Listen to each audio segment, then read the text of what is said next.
Bonjour, aujourd'hui notre invité auteur Chloé Delis, c'est Evelyne Culot, qui a déjà 3 livres à son actif, donc on a 3 livres à vous présenter. Donc le premier c'était Même pas peur, le second Girafon ou Cuputo et le petit dernier Le fil d'Ariane. Donc on va vous présenter ça au mieux. Voilà, bonjour Evelyne. Alors d'après ce que j'ai compris, tu as commencé à écrire après un gros changement dans ta vie et ton premier livre a été Même pas peur, hein, donc... Oui, c'est ça, oui. Et donc dans ce premier livre, je décris un petit peu la vie de Guirec de 1984 jusqu'à 2021, oui, avec toute son évolution, ses interrogations sur la vie, son avenir professionnel, ses amis, son frère, sa sœur, ses parents, les grands-parents, etc. Oui, oui. Et donc là, il n'y a qu'un narrateur. C'est ça, dans oui. celui-là, oui. Oui, donc c'est Guirec qui raconte sa vie, son 37 ans. Oui. Et alors,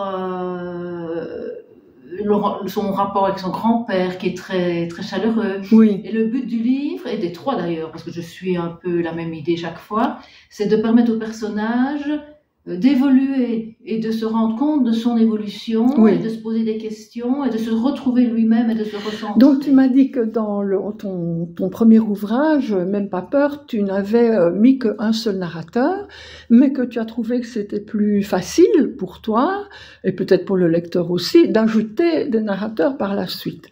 Donc tu as dans le second livre, Girafon et Culbuto, tu en as 3 ?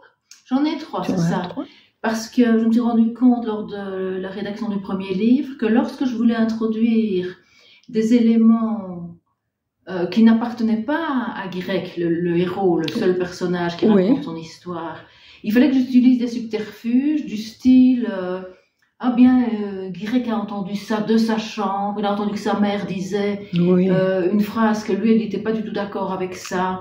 Et donc, c'est très difficile d'apporter un argument contraire. Oui, c'est vrai. Ou des arguments extérieurs. Donc, dans mes 2 derniers livres, j'ai chaque fois eu recours à 3 narrateurs. À 3 narrateurs. Et Girafon et Culbuto, le thème, c'est quoi là? C'est encore l'histoire d'un jeune qui se cherche, qui cherche sa voie, qui est en opposition très grande avec son père. Oui. Mais avec un très grand lien d'amour avec sa sœur et sa mère. Oui. Et alors, si dans le premier livre, je m'étale sur une période de 37 ans, dans le deuxième livre, j'ai recentré l'action sur une période de 6 ans. Ah oui, d'accord.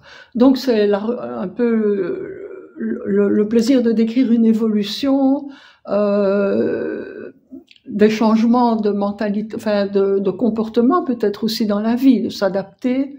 Oui, tout à fait. Et surtout, c'est le besoin, la nécessité, je vais même dire l'essentiel dans la vie pour moi, c'est de s'écouter soi. Oui.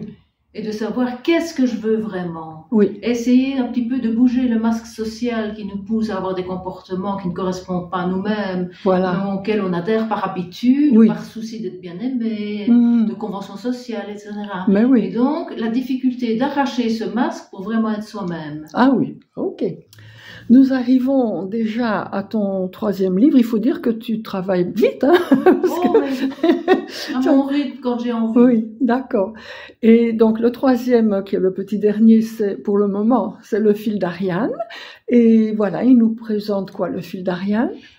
Toujours la même idée de l'importance de se connaître soi-même, avec les difficultés dans la vie, la difficulté de rester bien ancré dans la terre quand on se trouve face à des personnes qui n'ont pas du tout les mêmes opinions, et savoir vers quoi on va, qui on veut être dans la vie.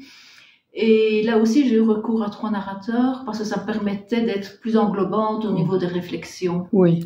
Ah oui. Donc, il m'a semblé comprendre que tu voyages toi-même beaucoup et donc tes personnages voyagent également.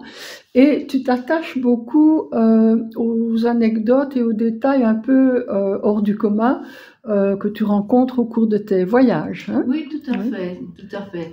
Donc j'essaye vraiment d'éviter les grands sentiers touristiques. J'essaye d'avoir écho des anecdotes, des petits événements croustillants qui font pétiller la vie. Oui, oui. Et donc, c'est au cours de mes rencontres pendant mes voyages que j'apprends des anecdotes assez étonnantes, comme celle du maire qui, à l'île de Groix, pendant la période entre les deux guerres, le maire n'était pas élu. Il était automatiquement désigné, et était désigné la personne qui avait sauvé le plus grand nombre de vies dans l'année. Parce que si tu ne risques pas ta vie pour les autres, tu n'as pas le droit de commander. C'était des marins, des vies de marins. Oui. Si c'était sur l'île de Groix, c'était vraiment des vies de marins. Mais j'ai trouvé ça tellement formidable, je l'ai entendu et puis j'avais besoin de le partager. Ah voilà, donc mes 3 livres sont essaimés d'anecdotes de ce style. D'accord. Ah oui, c'est intéressant. Donc ça a un aspect particulier. C'est la petite histoire dans la petite histoire. C'est ça, hein? C'est ça, oui.